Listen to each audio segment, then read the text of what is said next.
ಶಿವಮೊಗ್ಗದಲ್ಲಿ ಹುಚ್ಚರಾಯ ಸ್ವಾಮಿ ಜಾತ್ರೆ ಹಿನ್ನೆಲೆಯಲ್ಲಿ ಸಂಭ್ರಮ ಸಡಗರ ಮನೆ ಮಾಡಿದೆ. ಬಿಎಸ್ವೈ ಕುಟುಂಬ, ಯಡಿಯೂರಪ್ಪನವರ ಕುಟುಂಬ ಹುಚ್ಚರಾಯ ಸ್ವಾಮಿ ಉತ್ಸವದಲ್ಲಿ ಭಾಗಿಯಾಗಿದೆ. ವಿಶೇಷ ಪೂಜೆಯನ್ನು ಕೂಡ ಸಲ್ಲಿಸಿದ್ದಾರೆ ಅನ್ನೋದ್ರ ಬಗ್ಗೆಯೂ ಕೂಡ ಈಗ ಮಾಹಿತಿ ಲಭ್ಯ ಆಗಿದೆ.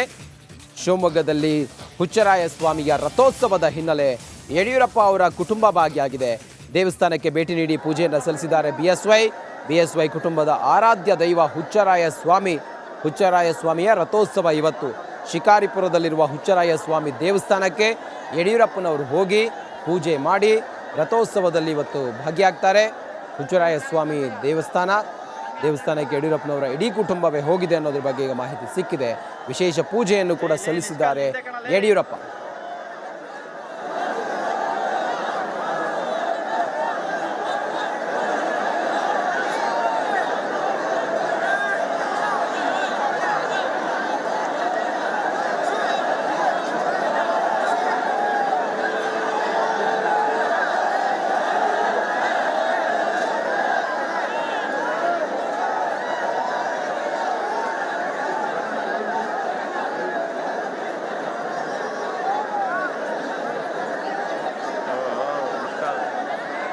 ಹುಚ್ಚರಾಯ ಸ್ವಾಮಿ ರಥೋತ್ಸವ ಇವತ್ತು ಶಿವಮೊಗ್ಗದಲ್ಲಿ.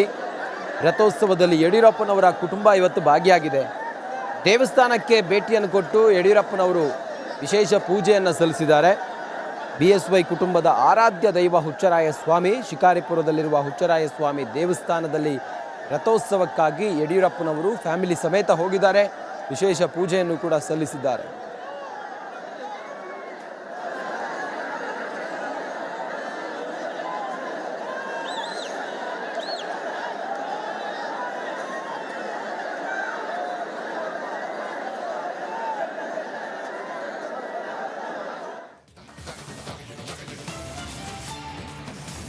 ಮಂಡ್ಯದಲ್ಲಿ ಕಾಂಗ್ರೆಸ್ನ ಅಭ್ಯರ್ಥಿ ಪರವಾಗಿ ಪ್ರಚಾರವನ್ನ ಮಾಡ್ತಾ ಇರುವ ದರ್ಶನ್ ಪ್ರಚಾರದ ಸಮಯದಲ್ಲಿ ಋಣ ಸಂದಾಯದ ಮಾತಾಡಿದ್ದಾರೆ. ಸುಮಲತಾ ಗೆಲುವಿನ ಋಣ ತೀರಿಸ್ತಾ ಇದ್ದಾರ ದರ್ಶನ್. ಕಾಂಗ್ರೆಸ್ ಪ್ರಚಾರದ ವೇಳೆ ಋಣ ಸಂದಾಯದ ಮಾತಾಡಿದ್ದು ಚಾಲೆಂಜಿಂಗ್ ಸ್ಟಾರ್ ದರ್ಶನ್. ಕಳೆದ ಬಾರಿಯ ಚುನಾವಣೆ ಸಹಾಯವನ್ನ ಚಾಲೆಂಜಿಂಗ್ ಸ್ಟಾರ್ ದರ್ಶನ್ ನೆನೆದಿದ್ದಾರೆ. ಕಾಂಗ್ರೆಸ್ ಸಹಾಯ ಮಾಡಿದ್ರಿಂದಾಗಿ ಸುಮಲತಾ ಅವರು ಗೆದ್ರು ಅನ್ನೋದನ್ನ ಹೇಳಿದ್ರು. ಹಾಗಾಗಿ ನಾನು ಪ್ರಚಾರಕ್ಕೆ ಬಂದ ಅನ್ನೋ ರೀತಿಯಲ್ಲಿ ಮಾತಾಡಿದ್ದಾರೆ. ಅವ್ರು ಏನು ಹೇಳಿದ್ದಾರೆ ಮುಂದುವರೆದು ನೋಡೋಣ ಬನ್ನಿ. ಚುನಾವಣೆಯಲ್ಲಿ ಇವರೆಲ್ಲ ಹಿಂದೆ ನಿಂತು ನಮ್ಮ ತಳ್ಳಿದಕ್ಕೆ ನಾವು ಇಲ್ಲಿವರೆಗೂ ಬಂದಿದ್ದಾನೆ, ಇಲ್ಲ ಅಂದ್ರೆ ಖಂಡಿತ ಇಲ್ಲ. ಅದು ತುಂಬಾ ಸಂತೋಷವಾಗಿ ಹೇಳ್ತೀನಿ. ಆ ಋಣ ತೀರ್ಸಕ್ಕೂ ಕೂಡ ಇದು 7 ಜನ ಎತ್ಕೊಂಡ್ರು ನನ್ನ ಕೈಲಾಗಲ್ಲ. ಆದ್ರೆ ಇವತ್ತು ನೀವೆಲ್ಲ ಸೇರಿದ್ದೀರಾ. ನಮ್ಮ ಗಾಡಿಗೆ ರಡಿಗಳು ಹಾಕ್ಬೋದು, ನಮ್ಮ ಉದಯಣ್ಣಂಗೆ ಹಾಕ್ಬೋದು, ಚೆಲ್ವಣ್ಣಂಗೆ ಹಾಕ್ಬೋದು. ಅವ್ರ ಕೈನ ಬಲಪಡಿಸೋದಕ್ಕೆ ತಮ್ಮ ಅಮೂಲ್ಯವಾದ ಮತನ ಸ್ಟಾರ್ ಚಂದ್ರವ್ರಿಗೆ ಹಾಕಿ ತಮ್ಮ ಸೇವೆ ಮಾಡೋ ಅವಕಾಶನ ಮಾಡಿಕೊಡೋದು ಚುನಾವಣೆಯಲ್ಲಿ ಇವರೆಲ್ಲ ಹಿಂದೆ ನಿಂತು ನಮ್ಮ ತಳ್ಳಿದಕ್ಕೆ ನಾವು ಇಲ್ಲಿವರೆಗೂ ಬಂದಿದ್ದಾನೆ, ಇಲ್ಲ ಅಂದ್ರೆ ಖಂಡಿತ ಇಲ್ಲ.